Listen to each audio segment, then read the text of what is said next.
إن الحمد لله نحمده ونستعينه ونستغفره ونستهديه ونعوذ بالله تعالى من شرور أنفسنا ومن سيئات أعمالنا من يهده الله فلا مضل له ومن يضلل فلا هادي له وأشهد أن لا إله إلا الله وحده لا شريك له وأشهد أن محمدا عبده ورسوله أما بعد فإن أصدق الحديث كتاب الله تعالى وخير الهدي هدي محمد صلى الله عليه وسلم وشر الأمور محدثاتها وكل محدثة بدعة وكل بدعة ضلالة وكل ضلالة في النار.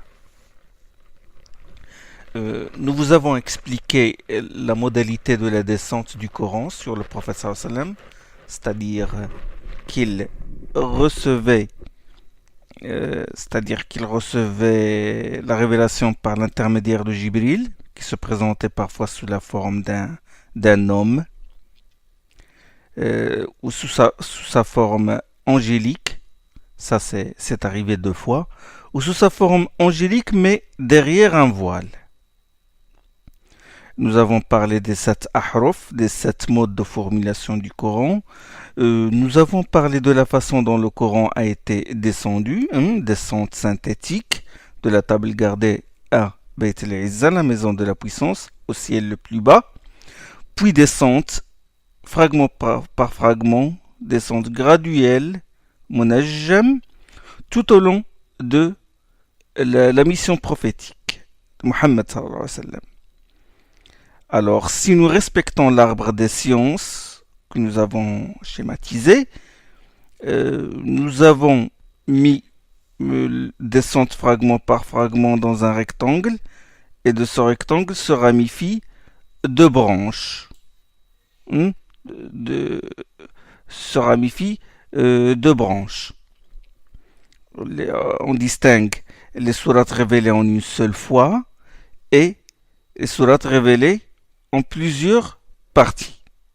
Bien sûr, nous avons déjà dit que le najm, le morceau révélé au prophète sallallahu alayhi wa sallam en une seule situation, en une seule circonstance, il peut être formé de 5 versets, 10 versets, ou plusieurs versets, ou même une partie d'un verset, ou une sourate entière, ou 2 sourates au maximum. Ou 2 sourates, ça au maximum. Alors, sourates révélées en plusieurs parties. Ça, c'est dans la majorité des cas. Sourates révélées en plusieurs parties, ça, c'est dans la majorité des cas. La plupart des sourates ont été révélées partie par partie. Exemple, la sourate Iqra, les 5 premiers versets, ont été révélés au prophète sallallahu alayhi wa sallam à la caverne de Hira. Puis plus tard, les 14 qui restent ont été révélés au prophète sallallahu alayhi wa sallam. Sourate révélée en une seule fois, la Fatiha. La Fatiha a été révélée en une seule fois. Sourate al-Ikhlas, la consécration, Qul huwallahu ahad, Allahu samad, dit il est Allah, il est un. Et Sourate al-Kawthar a été révélée aussi en une seule fois. Sourate al-Masad, Tabbat yada abi lahabin wa tab, Sourate al-Masad a été révélée en une seule fois. Et Al-Bayyina aussi, la Sourate Al-Bayyina a été révélée en une seule fois. Lam yakun alladhina kafaru min ahli al-kitabi wal mushrikina munfakkina hatta ta'tiyahum al-bayyina. Les non-croyants parmi les gens du livre et les associateurs n'entendaient pas renoncer à leur mécréance tant qu'ils n'avaient pas reçu la preuve évidente. Le prophète sallam a reçu l'ordre de réciter cette sourate à Ubay ibn Ka'b. La sourate Nasr aussi, les 2 dernières sourates, le Mu'awwidatayn, Qul a'udhu bi rabbil falaq, Qul a'udhu bi rabbin nas, c'est quand le prophète sallam fut victime d'un sortilège. Et ces 2 sourates ont été révélées d'un seul coup. La sourate al-Mursalat, wal-Mursalati urfa, والمرسلات عرفا فالعاصفات عصفا والناشرات نشرا. Les sourates les envoyées ou celles qui ont été envoyées, la sourate 77 a été révélée en une seule fois. Ibn Hibban et Nasa'i al-Hakim dans le Mustadrak, il rapporte qu'Ibn Mas'ud a dit que nous étions avec l'envoyé d'Allah sallallahu alayhi wa sallam dans une caverne quand fut descendu sur lui la sourate Al-Mursalat. Il a dit, je l'ai reçu de la bouche du prophète sallallahu alayhi wa sallam alors que sa langue est encore humide par sa prononciation. Il veut dire qu'il l'a reçu dès sa révélation, dès sa descente. Et ce hadith est qualifié d'authentique par le Cheikh Al-Albani. La sourate Saf, sourate le rang, Saf, sourate 61, qui commence par Sabbaha lillahi ma fi samawati wa ma fi al-ard wa huwa al-azizul hakim. Cette sourate a été révélée en une seule fois. La sourate Al-An'am aussi, sourate les bestiaux, la sourate 6, Tabarani et Abu Ubaid, d'après Ibn Abbas, la sourate Al-An'am fut révélée à la Mecque en une seule fois. Bon, sous ces deux branches, nous avons marqué sourate révélée en une seule fois, sourate révélée en partie. Sous ces deux branches-là, on peut marquer deux sous-branches, à savoir les versets dont la révélation fut accompagnée de cortèges d'anges angéliques et les versets descendus seuls. C'est-à-dire ces deux branches se ramifient en deux. Versets dont la révélation fut accompagnée de cortèges d'anges, et versets descendus seuls. وما نزل مفردا. Suyuti, il a mis ça dans le 14e chapitre de son livre Al-Itqan. Il a commencé son chapitre comme suit. Il a dit قال ابن حبيب وتبعه ابن النقيب من القرآن ما نزل مشيعا. Ibn Habib, c'est Ibn Habib al-Naysaburi. Il est mort en 406 de l'Hégire. C'est l'un des premiers qui ont écrit sur les sciences du Coran. Et Ibn Naqib al-Maqdisi, de Beit al-Maqdis, de Palestine. Il est mort en 698 de l'Hégire. Juste pour l'information, il existe un livre qu'on a intitulé Kata'ib al-Fawaid al-Mushawwiq ila ulum al-Qur'an wa ilm al-Bayan. Ce livre-là a été attribué par erreur à Ibn al-Qayyim al-Jawziyya, alors qu'en réalité, il est celui d'Ibn al-Naqib. Il a été édité comme étant un livre d'Ibn al-Qayyim. Et c'est le grand cheikh, le muhaddith Mahmoud Shakir, qui a signalé cette erreur. Ça, c'est juste pour l'information. Ibn al-Habib et Ibn al-Naqib ont dit que dans le Coran, il y a des parties dont la révélation, dont la descente fut accompagnée d'un cortège d'anges. Parmi lesquels ils ont dit qu'il y a la sourate Al-An'am, il fut accompagné d'un cortège de 70 000 anges. Ils ont cité aussi la Fatiha, 80 000 anges, le verset Al-Kursi, Ayat Al-Kursi, Allahu la ilaha illa huwa al-hayyul qayyum, 30 000 anges, Surat Yasin aussi. Mais attention, les hadiths qui sont rapportés à ce sujet sont tous faibles, voire très faibles. Ça c'est pour vous avertir. Alors, bon. Donc nous avons parlé de quoi? Nous avons parlé de la façon dont le Coran a été descendu. Bon, ça, c'est descendre en une seule fois de la table gardée au ciel plus bas. Ça, c'est la façon.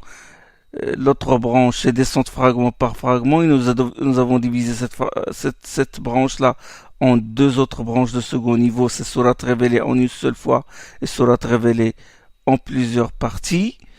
Bon, maintenant nous allons passer à une autre branche parmi les 5 branches qui sera fait à partir des sciences relatives à la descente du Coran. Nous sommes toujours dans le Tanzil, Mihwar Tanzil, l'axe du Tanzil. Les sciences relatives à la descente du Coran, ils seront méfiés en modalité de sa descente. Là, je vois l'arbre qu'on a dessiné, modalité, la façon dont le Coran a été descendu, la façon dont le Coran a été descendu. Euh, il nous reste alors les circonstances de la descente du Coran, les causes de sa descente et l'ordre de la descente des versets. C'est ce qui nous reste. Nous allons commencer par les circonstances de la descente du Coran. Où descendait le Coran? Quand je parle de circonstances, circonstances de temps ou d'espace. Alors, où descendait le Coran? Le prophète sallam est né à la Mecque. Il a fait le hijra à Médine. Il a émigré vers Médine. Il a quitté la Mecque et Médine lors de ses voyages. Donc, l'endroit le plus loin où le prophète sallam est arrivé est la frontière avec la Syrie. Ça, c'est après qu'il ait reçu la mission, la fonction prophétique. C'est-à-dire qu'il fut chargé de la prophétie. Avant qu'il ne reçoive, avant qu'il ne soit prophète, il a fait 2 voyages quand il était jeune, au Sham, en Syrie. Donc, 2 voyages en Syrie. Et en compagnie de Maysara, ça c'est quand il faisait le commerce. Ça c'est avant. Mais nous parlons après la mission prophétique. Donc, il est arrivé, l'endroit le plus loin, j'ai dit que la frontière avec la Syrie, sauf si nous ajoutons son voyage la nuit de l'ascension, le Mi'raj. Ce voyage était un miracle. Mais nous, les gens de la Sunna, nous le considérons comme un voyage réel. Donc, nous ajoutons ce voyage. Certains savants, c'est-à-dire le voyage du prophète sallam de la Mecque à Bayt al-Maqdis, le Masjid al-Aqsa, Bayt al-Maqdis, la Palestine, et puis de Masjid al-Aqsa jusqu'au ciel, jusqu'à Sidrat al-Muntaha, le lotus de la limite, au-dessus du 7e ciel. Certains savants disent que lorsque le prophète sallam est arrivé à Bayt al-Maqdis, ce qu'on appelle aujourd'hui Jérusalem, la mosquée, quand il est arrivé à la mosquée Al-Aqsa, il a reçu comme révélation وَاسْأَلْ مَنْ أَرْسَلْنَا مِنْ قَبْلِكَ مِنْ رُسُلِنَا.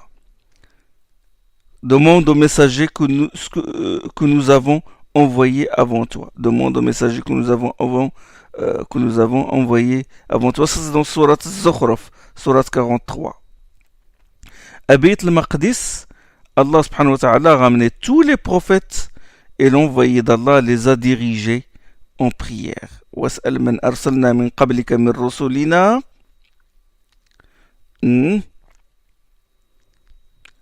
a été révélé, on dit certains savants, وَاسْأَلْ مَنْ أَرْسَلْنَا مِنْ قَبْلِكَ مِنْ رُسُلِنَا أَجَعَلْنَا مِنْ دُونِ الرَّحْمَنِ آلِهَةً يُعْبَدُونَ. Demande à ceux, aux messagers que nous avons envoyés avant toi, est-ce que nous avons donné en dehors du tout miséricordieux d'autres divinités qui soient pour être adorées? C'est-à-dire que la da'wah de tous les prophètes, c'est le tawhid, c'est le monothéisme pur. J'ai dit à Bayt al-Maqdis, Allah a ramené tous les prophètes et Muhammad sallallahu alayhi wa sallam les a dirigés en prière. Il était l'imam. Et les savants qui sont spécialistes dans les circonstances, ulama al-mawaqi', ils considèrent ce verset comme verset maqdisi, aya maqdisiya, c'est-à-dire relativement à la mosquée Al-Aqsa. Donc certains savants aussi considèrent que les 2 derniers versets de la sourate Al-Baqarah ont été reçus par le prophète sallallahu par une révélation directe venant d'Allah subhanahu wa ta'ala. آمن الرسول بما أنزل إليه من ربه والمؤمنون كل آمن بالله وملائكته. L'envoyé a foi en ce qui a été descendu vers lui de la part de son Seigneur, ainsi que les croyants tous ont foi en Allah, en ses anges, en ses livres, en ses envoyés. Khawatim Surat Al-Baqarah. Les 2 derniers versets de la Surat Al-Baqarah, certains savants disent que le prophète sallam les a reçus directement. Mais ça, c'est discutable. Parce qu'il n'est pas mentionné dans le hadith qui parle de cette circonstance que le prophète sallam, que ces versets ont été révélés au prophète sallam, mais qu'il les a reçus. C'est-à-dire, le hadith en question, il dit, il se trouve dans le Sahih Muslim, il dit wa u'tiya khawatim al-Baqarah. Il reçut les derniers versets de la sourate Al-Baqarah. Il reçut les derniers versets de la sourate al-Baqarah. Cette réception, c'est, Wallahu a'lam, c'est l'exaucement des invocations citées dans ces versets. C'est l'exaucement, c'est ce qu'il a reçu. Il a reçu cette bonne nouvelle, à savoir qu'Allah a exaucé les invocations qui se trouvent dans la fin de la sourate al-Baqarah, à savoir Rabbana la tu'akhidna in nasina ou akhta'na. Seigneur, ne nous reprends pas si nous oublions ou faisions erreur. ربنا ولا تحمل علينا إصرا كما حملته على الذين من قبلنا. Seigneur, ne nous charge pas d'impact comme tu as chargé ceux qui ont vécu avant nous. ربنا ولا تحملنا ما لا طاقة لنا به. Seigneur, ne nous impose pas ce que nous n'avons pas la capacité de faire. واغفر لنا وارحمنا. Fais-nous grâce, pardonne-nous. واغفر لنا وارحمنا أنت مولانا. C'est toi notre protecteur, soutiens-nous contre les gens impies. Et Allah subhanahu wa ta'ala a dit, je l'ai fait. Donc ce qu'il a reçu, le prophète sallam, à cet endroit, c'est l'exaucement de ses invocations, ce dont et nous avons déjà décrit bien sûr la façon dont le prophète sallam recevait la révélation, c'est par l'intermédiaire de l'ange Jibril. Classification des circonstances de la révélation. Commençons d'abord par la distinction entre les révélations mecquoises et les révélations médinoises. Ma'rifatul Makki wal Madani. Ça, c'est le premier chapitre du livre Al-Itqan, par lequel a commencé l'imam Suyuti. Il a dit sous ce chapitre أفرده بالتصنيف جماعة منهم مكي والعز الديريني. Un certain nombre de savants ont composé les livres spécialement sur la classification des révélations en mecquoise et médinoise, et il a cité ces deux noms, Makki, à savoir Makki ibn Abi Talib, Al-Qaysi al-Andalusi. Il est mort à Cordoue en 437 de l'Hégire, c'est-à-dire vers 1045 de l'ère chrétienne. Et il a cité l'autre nom, Al-Izz ad-Dirini, savant chafiite égyptien qui est mort en 496 de l'Hégire,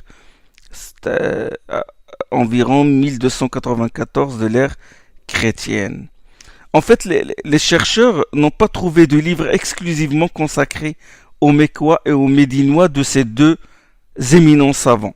Ce qu'ils ont trouvé, c'est de longues recherches dans leurs livres. Al-Makki, il a développé ce sujet-là dans son livre An-Nasikh wa Al-Mansour, l'abrogeant et l'abrogé. Et ils ont trouvé ce sujet aussi en détail dans le livre de l'Izz-Dirini, At-Taysir fi Ulum At-Tafsir. C'est en fait un long poème, un long poème d'environ 3000 vers. 3000 vers. Et aussi, ils ont trouvé ça dans son autre livre, Al-Misbah al-Munir. At-Taysir fi Ulum At-Tafsir, c'est les significations du mot du Coran sous forme d'un poème. C'est comme une sorte de lexique. Bon, ça c'est juste pour l'information. Alors, sur quels critères se base-t-on pour distinguer les révélations mecquoises des révélations médinoises? As-Suyuti a dit qu'on distingue trois critères, ou trois nomenclatures, trois mustalahat, c'est-à-dire que chacun des savants a un critère ou un mustalah, ce qu'on appelle un mustalah convention, nomenclature pour distinguer le mecquois du médinois. Pour distinguer le mecquois du médinois. Donc 3. Le premier critère, suivez bien. Le premier critère, les révélations mecquoises sont celles qui ont été descendues avant l'hégire, avant l'immigration, et les révélations médinoises sont celles qui ont été descendues après l'hégire, après l'hijra. Ça, c'est la nomenclature la plus adoptée. C'est celle que vous trouvez dans le Coran quand vous lisez Riwayat Hafs an Asim, les livres, les traductions imprimées en France, vous allez trouver ça. Mais les traducteurs traduisent par post-hégirien et pré-hégirien. Alors qu'à la base, c'est marqué Coran Makki et Madani. On dit Makki et Madani. Coran mecquois et Coran médinois. Révélation mécoise et révélation médinoise. Qu'est-ce que cela signifie? Cela signifie que même les révélations qui ont été descendues à la Mecque, après l'émigration du prophète sallam, sont appelées médinoises. Et aussi celles qui ont été révélées sur le prophète sallam lors de ses voyages loin de Médine. C'est-à-dire que même quand il reçoit la révélation loin, c'est-à-dire à la frontière de la Syrie, après le hijra, on appelle cette révélation médinoise. Donc ce qui a été descendu sur le prophète sallam à la Mecque lors du pèlerinage d'adieu est appelé révélation médinoise. C'est-à-dire qu'il est après le hijra. Même le pèlerinage, on le fait où? On le fait à la Mecque. Le prophète sallam, après l'émigration, il a conquis la Mecque et 2 ans à peu près, 2 ans plus tard, il a fait le hajj, le pèlerinage à la Mecque. Il a reçu des révélations à cet endroit-là, à Arafat, à Mina et dans d'autres endroits de la Mecque. On appelle ces révélations-là des révélations médinoises et non pas mécoises, même s'il les a reçues dans la cité sacrée, même s'il les a reçues à la Mecque. On les appelle révélations médinoises parce qu'ils ont été révélés après le hijra. La sourate al-Fath. Sourate al-Fath, inna fatahna laka fathan mubina. Nous t'avons accordé une ouverture éminente. Sourate al-Fath, sourate 48. Sourate 48 dans l'ordre du tartil, c'est-à-dire comme vous le trouvez dans le Coran que vous lisez aujourd'hui. Sourate al-Fath a été révélé au prophète sallam juste après qu'il ait quitté le Hudaybiyah. Et le Hudaybiyah, il est situé à la frontière du territoire sacré de la Mecque. Cette sourate-là est une sourate médinoise parce qu'il a été révélé après les hijra. Après l'hijra, lors du pacte du Hudaybiyah. Le pacte du Hudaybiyah, c'est vers l'année 6 de l'hijra, c'est-à-dire 6 ans après l'hijra. Il a fait le pacte, il a conclu le pacte avec les Quraysh quand ils l'ont empêché d'entrer dans la cité, à la Mecque pour faire la Umrah. Et là, il a conclu un pacte et il est revenu. Au moment où il revenait, il a reçu Sourate al-Fath. Cette sourate est médinoise. Suyuti a ajouté autre chose. Se basant sur un asar de Yahya ibn Salam, sur une tradition de Yahya ibn Salam, il dit que ce qui a été révélé au prophète alors qu'il était en route vers Médine lors de son immigration est une révélation mécoise. C'est-à-dire en route avant qu'il n'arrive à Médine, c'est une révélation mécoise. Ça, c'est un premier istilah, c'est un premier, ou si vous voulez, critère. Le deuxième istilah, la révélation mécoise ou les révélations mécoises sont celles qui ont été descendues à la Mecque. Peu importe si c'est avant ou après l'hijra.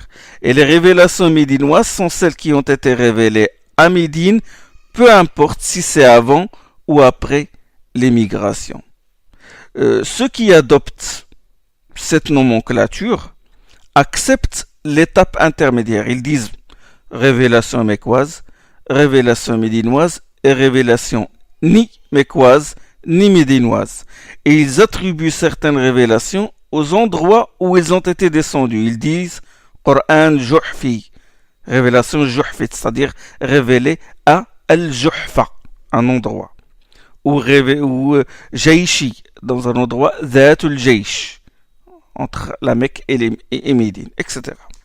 Ça, c'est le deuxième critère. Le troisième, c'est que il se base sur le discours. Le critère, c'est le discours, le khitab. La révélation mécoise ou les révélations mécoises sont celles dont le discours est adressé aux habitants de la Mecque. Et les révélations médinoises sont celles qui sont adressées aux habitants de Médine. D'accord?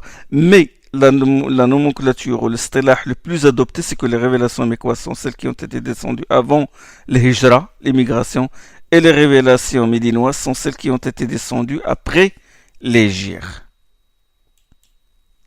D'accord? Sur quoi se fonde-t-on pour distinguer les révélations mécoises des révélations médinoises? sur les propos des compagnons et des tabi'in. C'est sur le athar, sur les preuves scripturaires, sur la transmission, c'est-à-dire les textes qui remontent authentiquement aux compagnons et à leurs pieux successeurs, c'est-à-dire leurs disciples, les disciples des compagnons. Aucun hadith, il n'y a pas de hadith prophétique, ne prouve que le prophète sallam a dit que telle sourate est mécoise et telle sourate est médinoise. Ça, c'est un travail laissé aux compagnons. Les compagnons entouraient le prophète sallam. Le Coran constituait le tout pour eux. Abdullah ibn Mas'ud radiyallahu anhu jurait, comme c'est rapporté dans Sahih al-Bukhari. Il a dit par Allah, en dehors de qui il n'y a d'autre Dieu, il n'y a pas de sourate dans le livre d'Allah sans que je sache où il a été révélé, et il n'y a pas de verset du livre d'Allah sans que je sache à quel sujet il fut révélé. Wallahi alladhi la ilaha ghayruh. ما أنزلت سورة من كتاب الله إلا أنا أعلم أين أنزلت ولا أنزلت آية من كتاب الله إلا أنا أعلم فيما أنزلت ولو أعلم أحدا أعلم مني بكتاب الله تبلغه الإبل لركبت إليه.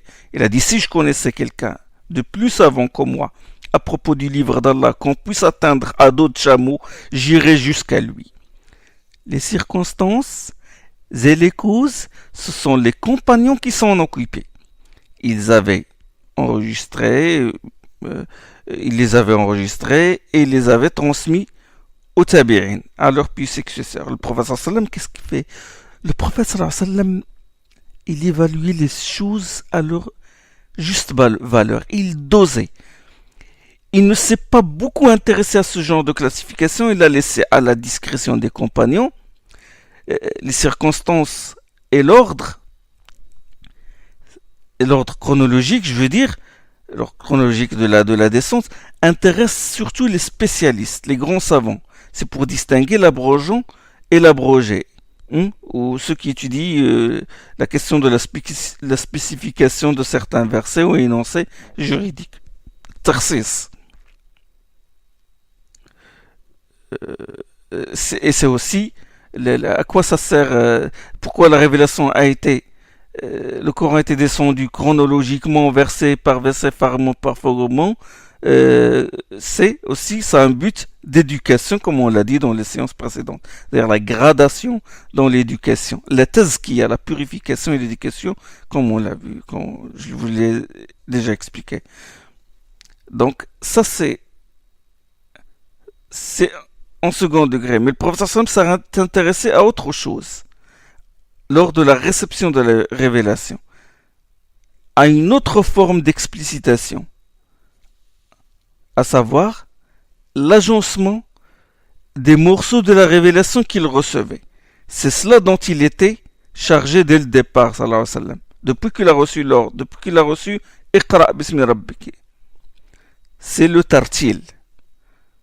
Le professeur sallam s'occupait de l'agencement des versets. Il disait aux compagnons, mettez ce verset ici, mettez ce verset là, mettez cette sourate ici, mettez ce verset dans cette sourate, etc. C'est ça à quoi s'intéressait le prophète sallallahu alayhi wa sallam. Le tartil, l'agencement.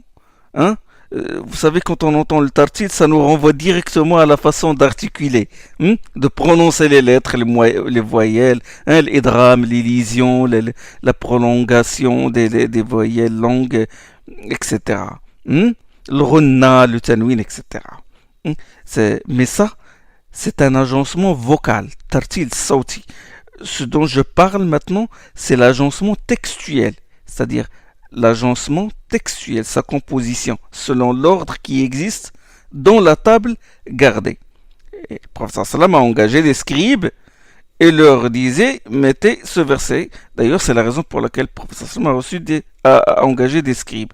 Mettez ce verset-là, mettez ce verset ici. Ça, c'est en soi un miracle. Ajib. Le prophète sallam ne sait pas lire et ne sait pas écrire. Et pourtant, il dit, mettez ça. Il reçoit une révélation aujourd'hui, une partie de la sourate aujourd'hui, et des années plus tard, il reçoit la suite. Et il disait à Zayd ibn Thabit et à Mu'adh ibn Jabal et aux autres scribes, Ubay ibn Ka'b, venez, prenez l'encrier, prenez la plume, marquez ce verset-là que je viens de recevoir dans la sourate que j'ai reçue il y a 4 ans, 5 ans auparavant. Le professeur n'avait pas d'ordinateur chez lui, il n'avait pas de stylo, il n'avait pas de papier, il n'avait pas... Et subhanallah, Allah subhanahu wa ta'ala a mis le Coran dans son cœur et c'est Allah subhanahu wa ta'ala qui le guide et qui lui inspire de mettre ce verset-là et ce verset. Ici, comme j'ai dit, le tartil, l'agencement des versets, l'ordre des versets et des sourates repose sur un enseignement divin. Al-Baqarah par exemple, Al-Baqarah, entre le début de la Baqarah et la fin de la Baqarah, entre ce début et la fin, il y a environ 8 ans. C'est-à-dire, la révélation d'Al-Baqarah s'est déroulée, s'est effectuée durant 8 ans. 8 ans de disposition des versets. Et entre-temps, d'autres sourates ont été révélées. Le prophète sallallahu alayhi wa sallam a reçu la Baqarah vers la 2e année de l'Hégire. Et le dernier verset du Coran, le dernier verset du Coran, ça on va l'étudier. Le dernier verset c'est Wattaqu yawman turja'una fi ila Allah, redoutez le jour où vous serez ramenés à Allah. Entre ce début et la fin, il y a à peu près 8 ans. Donc, 8 ans de disposition, et comme j'ai dit, entre-temps, d'autres sourates, d'autres versets ont été révélés dans d'autres sourates. Et chaque fois, il dit, Zayd ibn Thabit, mets ce verset-là, mets ce verset-là, mets ce verset dans cette autre sourate, mets ce verset dans cette autre sourate. Yani le tartil. Et ça, c'est un miracle en soi, comme j'ai dit. Et subhanallah, ça, à la fin, ça nous a donné, yani, le Coran dans toute sa beauté, sa clarté et sa richesse. Vous lisez une sourate médinoise et à côté d'elle une sourate mécoise et entre les deux, il y a des liens de correspondance extraordinaires. Et ça, nous allons le voir, Inch'Allah. Bi'idnillah. Une sourate mécoise et on trouve à l'intérieur de cette sourate mécoise des versets médinois. Et tu ne constates aucune rupture de style ou de discordance. Le tartil. Le Coran, pas ceux qui disent, bon, on a besoin d'ordre chronologique, le Coran n'est pas un livre d'histoire. Et c'est pourquoi il n'y a pas beaucoup de noms propres dans le Coran. Quand il cite un nom, c'est pour une raison bien valable. Vous trouvez souvent dans le Coran, il désigne quelqu'un à la 3e personne du singulier ou à la 3e personne du pluriel, pour le pluriel. Comme par exemple, وَلَا تَكُونُوا كَالَّتِي نَقَضَتْ غَزْلَهَا مِنْ بَعْدِ قُوَّةٍ أَنْكَاثًا تَتَّخِذُونَ أَيْمَانَكُمْ دَخَلًا بَيْنَكُمْ. Dans Sourate An-Nahl, ne faites pas comme celle qui défaisait la laine après l'avoir soigneusement filée. Celle, une femme qui habitait l'Arabie et qui, qu'est-ce qu'elle fait? Bon, il a des filles, des servantes qui filent la laine et à la fin de la journée, il dit, c'est comme une folle. Il leur dit de défaire ce qu'ils ont fait. Le Coran ne parle pas ne cite pas le nom de cette femme parce que ce n'est pas ce qui nous intéresse. Ce n'est pas qui intéresse les musulmans. Ce qui leur intéresse, c'est la leçon tirée de ce qui a été dit, de ce qu'a fait cette personne-là, en bien ou en mal. وَلَا تَكُونُوا كَالَّتِي نَقَضَتْ غَزْلَهَا مِنْ بَعْدِ قُوَّةٍ أَنْكَاثًا. Ne faites pas comme celle qui défaisait la laine après l'avoir soigneusement filée. C'est-à-dire, ne faites pas de bonnes œuvres et après vous démolissez, vous détruisez tous vos œuvres-là avec vos péchés. Et وَاتْلُ عَلَيْهِمْ نَبَأَ الَّذِي آتَيْنَاهُ آيَاتِنَا فَانْسَلَخَ مِنْهَا فَأَتْبَعَهُ الشَّيْطَانُ فَكَانَ مِنَ الْغَاوِينَ. Récite-leur l'affaire de celui auquel nous avions donné nos signes et qui s'en est dépouillé. Le démon le poursuivit et il fut ainsi parmi ceux qui sont égarés. Ne faites pas, récite-leur l'affaire de celui auquel nous avions. Celui, Il n'a pas cité le nom. Parce que ce qui nous intéresse, c'est ce qu'a fait cette personne-là. Ce qui nous intéresse, Allah veut de nous que nous tirions les leçons de cette histoire-là. Hmm? Les circonstances et les personnes, ça vient en second degré. Ça, c'est le travail des compagnons. Ça, c'est pour méditer comment le prophète pesait les choses. Et Allah subhanahu wa ta'ala comment. La chose la plus importante d'abord. Après, la moins importante. Les circonstances, notre religion ne l'a pas négligé, mais ça reste en second degré par rapport au tortil, au Coran qui est agencé comme nous le récitons aujourd'hui. C'est ça le premier but. C'est pour que nous le lisons comme il a été disposé, comme il a été dans la table gardée. Comme Allah subhanahu wa ta'ala l'a révélé la première fois. Et les circonstances, ça nous aide. Nous allons parler de l'utilité des circonstances. Et ça a été, subhanallah, même les circonstances ont été conservées, ont été enregistrées par les compagnons. Rien n'a été négligé, mais et tout ça, c'est une avération, c'est une réalisation de la parole d'Allah. Inna nahnu nazzalna dhikra wa inna lahu lahafidhun. C'est nous qui avons fait descendre le dhikr et c'est nous qui en assurons la garde. Le dhikr ne veut pas dire seulement le Coran, mais le dhikr veut dire aussi le Coran et la sunna. Et qui dit sunna dit circonstances de la révélation, dit sira, vie du prophète sallallahu alayhi wa sallam, dit d'autres choses. Les situations du prophète sallallahu alayhi wa sallam, son état, ce qu'il a fait, ses voyages, etc. Tout ça, ça fait. Et les propos du prophète sallallahu alayhi wa sallam. Et ça fait partie de la sunna. Ce sont les orientalistes qui sont beaucoup intéressés à l'ordre chronologique des sourates et des versets, comme Noel Deke dans l'histoire du Coran.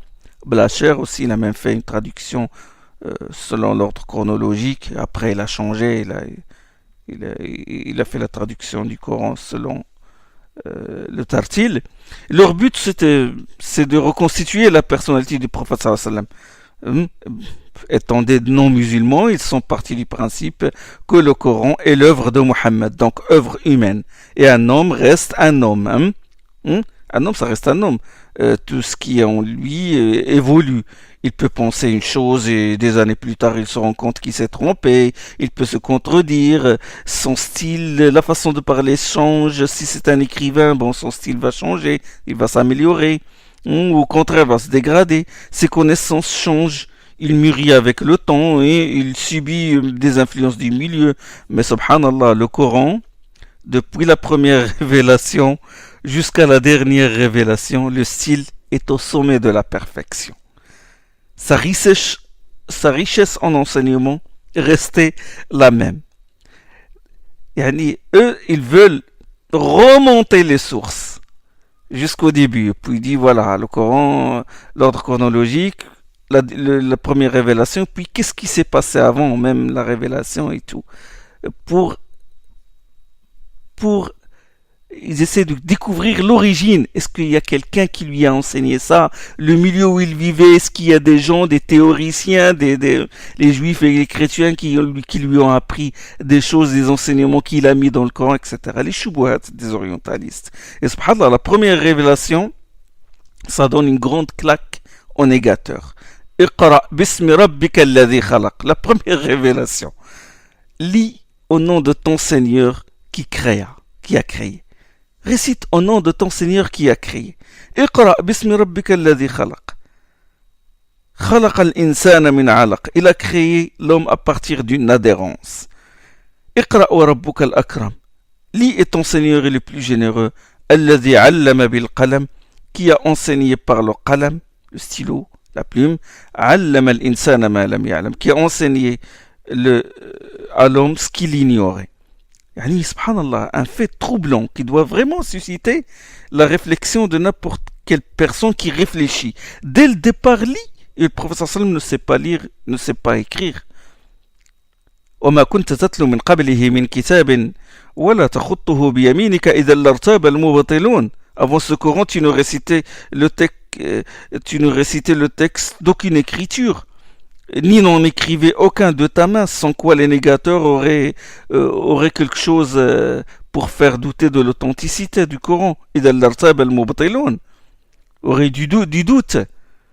Tu ne récitais aucun livre. Le prophète ne récitait aucun livre. Comme Allah dit subhanahu wa ta'ala dans Surat Al-Ankabut. Allah lui a ordonné de réciter. Et il a récité le Coran toute sa vie. De lire le Coran. Et il l'a récité toute sa vie. Il a lu le Coran. Iqra, qara. C'est pas, parce que qara'a, c'est pas seulement à partir d'un support, à partir d'un livre. Ça peut aussi être une lecture de ce qu'il y a dans la poitrine. Il l'a reçu, Allah l'a mis dans son cœur et lui le récitait. Donc lecture visuelle, spirituelle. Allah lui, subhanahu wa ta'ala, lui a ordonné de lire Iqra et toute sa vie il l'a lu. Il a récité le Coran. Allah lui a parlé du qalam, de la plume. Pour ça, ça ne savait pas, n'a jamais utilisé le qalam. Et Allah lui parlait du qalam, lui a parlé Iqra wa rabbuka al-akram alladhi 'allama bil qalam, qui a enseigné à l'aide du qalam. Il lui a parlé de l'outil de l'écriture. Le prophète sallallahu a engagé des scribes qui écrivaient la révélation durant toute sa mission prophétique. Et Allah subhanahu wa ta'ala lui a révélé qui 'allama al-insana ma lam ya'lam, qu'il a enseigné à l'homme ce qu'il ignorait. Et il lui a enseigné le livre. Et le prophète sallam n'a cessé de l'enseigner. Jusqu'à sa mort. Le prophète sallam lui-même ne s'attendait pas à ce souffle divin. Quand il reçut la révélation pour la première fois, à la caverne de Hira, l'histoire est connue, il retourna en hâte chez lui, le cœur tout palpitant. Et il raconta ce qui lui était arrivé à son épouse Khadija. Réaction normale d'un homme normal. Il n'a rien forgé de sa tête, ni rien. Lui-même ne s'attendait pas à ça. Subhanallah. Muhammad sallallahu alayhi wa sallam, qui ne sait pas lire, a reçu l'ordre Iqra, lis. Iqra bismi rabbika alladhi khalaq. Khalaqa al-insana min 'alaq. Comme ils sont beaux ces versets. La beauté, le style de ces versets, c'est extraordinaire. Déjà, le sommet de la perfection dès le départ. Dès le départ, le sommet dans la fasaha, dans l'éloquence. Iqra bismi rabbika alladhi khalaq. Lis au nom de ton Seigneur qui a créé. Qui a créé l'homme d'une adhérence. Alaq. Il était comme un caillou. Le alaq, c'est comme un caillou de sang.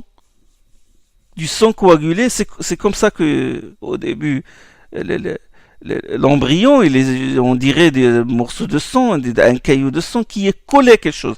Alaqa veut dire collé. L'embryon, il est collé, il est collé à l'utérus de sa mère. Khalaq al-insana min alaq.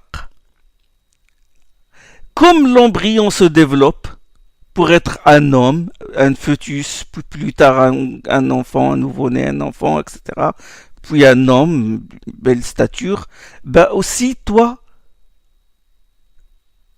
tu vas passer par des étapes. Quand Allah subhanahu wa ta'ala, tu dis, lis, tu vas évoluer dans la science.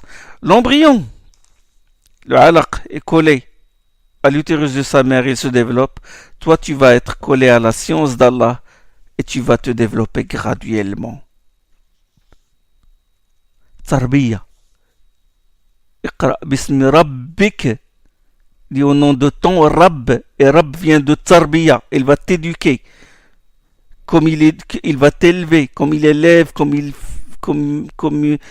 il assure à l'embryon tout ce qu'il faut pour qu'il se développe et devienne un être humain. Il va assurer ton développement culturel et cultuel et spirituel. Qui a enseigné l'homme à l'aide du qalam. Iqra, lis. Et il y eut quelques années plus tard une révolution dans le domaine de la lecture et de la récitation. Il lui a dit Iqra. Et des années plus tard, qira'at, lecture du Coran, avec un ton et une mélodie qui n'est ni de la poésie ni de la prose. Un mode nouveau de la récitation, le tartil et le tajwid, le tahqiq, et le dawr et le hadr. On va parler, Inch'Allah, de ça, bi'idnillah. Et Allah lui a révélé, a enseigné à l'homme, allama al-insana bil qalam, a enseigné l'homme à l'aide du qalam, et il y eut une révolution dans le domaine de l'écriture au sein de la communauté arabe et musulmane. Révolution dans la graphie, révolution dans le système diacritique avec Abu al-Aswad al-Du'ali, Nasr ibn Asim al-Laythi, Yahya ibn Ya'mar, al-Khalil al-Farahidi, Sibawayh, le grand Sibawayh. Une révolution dans ce domaine. Allama al-insana ma lam ya'lam. Il a appris à l'homme ce qu'il ne connaissait pas. Mohammed sallallahu alayhi wa sallam reçut ce verset-là, et depuis la révélation de ce verset, la communauté musulmane n'a cessé de sortir des ténèbres de l'ignorance à la lumière de la science et de la connaissance. Pas seulement dans les sciences religieuses, mais dans tous les domaines, la médecine, l'astronomie, la révolution scientifique. D'après l'expérience humaine, un génie ne vient pas d'un seul coup. On ne devient pas un grand écrivain d'un seul coup, un moraliste ou un philosophe d'un seul coup, un grand médecin ou un inventeur. Il faut des années de travail, de souffrance. Par exemple, Thomas Edison n'a pas inventé la lumière électrique du jour au lendemain. Et il a illuminé le monde du jour au lendemain. Il a fait des essais. Mais là, le professeur Sallam, il a illuminé le monde d'un seul coup. D'un seul coup, parce que le Coran n'est pas le résultat d'une expérience passée, mais une œuvre divine. Et ça, les orientalistes le contestent. Et Gustave Le Bon, dans le livre, comment il s'appelle le livre, La civilisation des Arabes. Et il vante la civilisation des Arabes. Ça vraiment, il a dit, il est très avancé. Ça le trouble, ça l'éblouit. Mais quand il parle de Mohammed sallallahu alayhi wa sallam, il dit, nous ne disposons pas de documents archéologiques, nous disposons mais c'est sûrement, il y avait une civilisation avant l'islam, avant la venue de Mahomet, comme il dit. Il dit non, mais c'est venu progressivement, même si on se rend compte pas de la civilisation arabe. Et il a critiqué les orientalistes qui disent que les Arabes en l'islam étaient des barbares et tout. Mais oui, il y a eu cette truc, subhanallah, ce sursaut, ce rêve. Mais c'est vrai qu'on ne peut, quelqu'un de logique, quelqu'un qui raisonne, il va dire non, c'est impossible. La civilisation musulmane ne peut pas sortir comme ça d'un seul coup. Il y a eu des expériences, il y a eu une préparation auparavant. Mais non, là, c'est un souffle divin qui est venu et qui a éveillé et qui a fait qu'il y ait cette révolution islamique. On a vraiment besoin d'une révolution islamique. Voilà, le prophète sallam, il a illuminé le monde d'un seul coup avec la révélation divine. Et toutes les accusations dont on l'accuse sont vaines. Et tout ce que disent les orientalistes, ils ne sortent pas de ce que disent les Quraysh, les mécréants Qurayshites au départ. Ils répètent la même chose. وقال الذين كفروا إن هذا إلا إفك افتراه وأعانه عليه قوم آخرون فقد جاءوا ظلما وزورا dans Surat al-Furqan. Subhanallah, le Coran lui-même se défend. Les négateurs ont dit ce n'est là qu'une imposture qu'ils forgent en se faisant aider par un autre groupe, où وقال الذين كفروا إن هذا إلا إفك افتراه. Les négateurs ont dit ce n'est là qu'une imposture qu'ils forgent. وأعانه عليه قوم آخرون, en se faisant aider par un groupe d'autres gens. فقد جاءوا ظلما وزورا. Ils commettent ainsi une grave injustice, une calomnie flagrante. وقالوا أساطير الأولين اكتتبها فهي تملى عليه بكرة وأصيلا. Ils ont encore dit fables d'anciens recueillies par lui et qu'on lui dicte matin et soir. C'est la même chose que disent les orientalistes aujourd'hui. Ce qu'on dit les mécréants de Quraysh. Et le Coran répliquent et réfutent leurs allégations. وقالوا أساطير الأولين اكتتبها فيتملى عليه بكرة وأصيلا. Ils ont encore dit fables d'anciens ou mythologie ou mythes recueillis par lui qu'on lui dicte matin et soir. قل أنزله الذي يعلم السر في السماوات والأرض إنه كان غفورا رحيما. Réponds-leur. Celui qui l'a fait descendre est celui qui connaît le secret des cieux et de la terre. Il est pardonnant, miséricordieux. Donc le prophète sallam s'est occupé parce qu'il sert à guider la communauté, l'agencement des révélations, le tartil. La descente selon l'ordre chronologique, ça a un but éducatif. La gradation dans l'enseignement et l'initiation, et aussi ça aide les savants dans les ahkam, dans les prescriptions, pour dire que tel hukm énoncé juridique a abrogé tel autre, et tel texte a restreint la portée générale de tel autre, etc. Comment distinguer la révélation mécoise de la révélation médinoise? Comme j'ai dit, les propos des compagnons et des tabi'in. Suyuti, il a cité certains athars, certaines traditions qui remontent à Ibn Abbas, à Ikrima. Ibn Abbas, c'est le fils de l'oncle du prophète sallam, c'est un compagnon. Ikrima, c'est un tabi'i. Abu Talha, c'est un tabi'i. Qatada, ça c'est des géants dans l'exégèse, c'est des disciples de compagnons. Il a cité certains textes de ces éminents pieux prédécesseurs où ils énumèrent les sourates mécoises et les sourates médinoises. Ce qu'il faut savoir, c'est qu'il y a moins de sourates médinoises que de sourates mécoises. Je parle du nombre, pas de la longueur. Il y a moins. Les savants, ils ont divergé sur le nombre de ces sourates. Les sourates médinoises et aussi les sourates mécoises. Le nombre minimum des sourates médinoises, c'est de 20. Il a été compté par Ibn al-Hassar dans son livre Nasikh wal-Mansukh, l'abrogeant et l'abrogé. Et il a cité ces sourates-là sous forme de poèmes que Suyuti a mentionné dans ce livre, l'Itqan. Ça, c'est le minimum, 20 sourates. Le maximum, 29. Et ce recensement est rapporté selon une chaîne qui remonte à Al-Hassan al-Basri, 29. Et entre les deux, d'autres nombres ont été recensés. L'imam al-Ja'bari, Burhan al-Ja'bari, qui est mort en 732 de l'Hégire, vers 1332, c'est un imam muhaqqiq, c'est un savant, c'est vraiment un grand vérificateur. Il a recensé 28 sourates médinoises. Et il s'est fondé sur deux riwayats, sur deux textes sont les plus authentiques. L'un des textes remonte à Jabir ibn Zayd. Et Jabir ibn Zayd, c'est un éminent tabi'i, c'est-à-dire successeur des compagnons. Et Suyuti a cité cette riwaya, il a cité ce texte-là dans le 7e chapitre de son livre, l'Itqana. Nous sommes dans le premier chapitre. Bien sûr, j'ai pas respecté l'ordre des chapitres.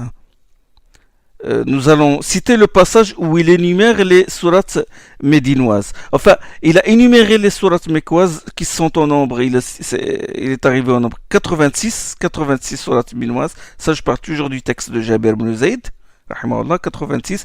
Et il a cité 20 parmi les 28 qui restent, 20 sourates médinoises. Il a dit, voilà, wa unzila bil madinati, il a été révélé à Médine, Surat al-Baqara, la Surat al-Baqara, la vache. Puis Surat al-Imran. Puis l'Anfal, le butin, la Surat qui est classée 8 dans l'ordre du Tartil. Puis Al-Ahzab, les coalisés, la Surat 33 dans l'ordre du Tartil. Puis le Ma'ida, la Surat 5 dans l'ordre du Tartil. Puis le Mumtahana, la réprouvée. Surat, pas la réprouvée, l'éprouvée. Mumtahana veut dire la femme qui a été éprouvée, que ça le prophète l'a reçu quand il a mis à l'épreuve certaines femmes qui ont émigré, qui ont fui la Mecque vers Médine pour voir s'ils sont musulmans ou non. Bon, surat 60. Summa idha ja'a nasrullah. Surat al-Nasr, idha ja'a nasrullah wal fath. Puis Surat Nour, la lumière, Surat 24, dans l'ordre du Tartil. Puis le Hajj, Surat 22, dans l'ordre du Tartil. Puis le Munafiqun, sur les hypocrites. Puis le Mujadala. Puis le Hujurat. Puis le Tahrim, Hujurat, les appartements. Puis le Tahrim. Tahrim, l'interdiction, Surat 66. Puis le Jumu'ah, 62, le vendredi. Puis le Taghabun, 64 dans le classement de Tartil. Puis Sabbah al-Hawariyin, ça c'est ce qu'il dit dans le texte. Sabbah al-Hawariyin veut dire Surat Saf. Hein? Lui il l'a appelé Sabbah al-Hawariyin parce qu'il commence par Sabbah lillahi ma fi samawati wa ma fi l'ard. Tout ce qui est dans les cieux et dans la terre glorifie la transcendance d'Allah. On commence par ça. Et il l'appelle Hawariyin parce que on trouve à l'intérieur de la sourate la mention des apôtres. Hawariyin de Isa. Les apôtres de عيسى عليه السلام de Jésus. يا أيها الذين آمنوا كونوا أنصار الله كما قال عيسى بن مريم من أنصاري إلى الله. Donc Jésus, fils de Marie, a dit quels sont ceux qui me soutiennent pour défendre la cause d'Allah. Et puis il a dit ثم الفتح, Surat al-Fath 48 dans l'ordre du Tartil, l'ordre que vous avez dans le Coran que vous lisez. Puis Tawbah, le repentir, Surat 9. Et puis, Tumma Khatimatul Qur'an, il dit la conclusion du Coran, c'est-à-dire les deux sourates prophylactiques, les deux sourates protectrices, Qul a'udhu bi rabbil falaq, Qul a'udhu bi rabbin nas. Les 86 sourates qui restent sont mekouas. Il a cité ici que 20. Comme j'ai dit, il y a divergence entre les savants sur certaines sourates. J'ai dit aussi que la distinction entre le mekwa et le médinois se fonde sur la tradition orale, sur la riwaya. Les propos des compagnons et des tabi'in, n'est-ce pas? Mais si les savants ne disposent pas de texte ou de texte authentique, ils recourent aux caractéristiques de la révélation. Ils recourent aux caractéristiques de la révélation mécoise et de révélation mécoise. Chacune a ses propres caractéristiques. Il voit le style, le thème, le discours, à qui il est adressé. Bon, Inch'Allah, nous allons arrêter ici. Nous allons poursuivre la prochaine fois. Nous allons continuer le Coran, la révélation mécoise et les révélations médinoises. Nous allons, Inch'Allah, pour le terminer. سبحانك اللهم بحمدك أشهد أن لا إله إلا أنت أستغفرك وأتوب إليك.